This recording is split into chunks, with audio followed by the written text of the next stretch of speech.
अस्सलामुअलैकुम दोस्तों, कैसे हैं आप। मुझसे मिलिए, मैं हूँ हे और मेरी आवाज़ है ह। ह ह ह।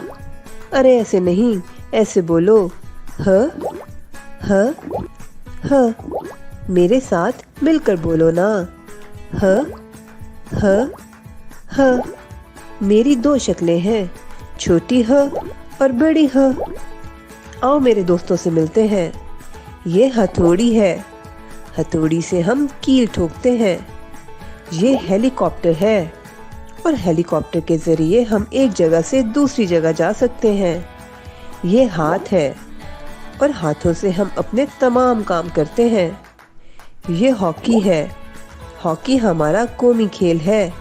ये सब छोटी ह के दोस्त हैं और इनके शुरू की आवाज़ ह है। अरे इनसे मिलिए।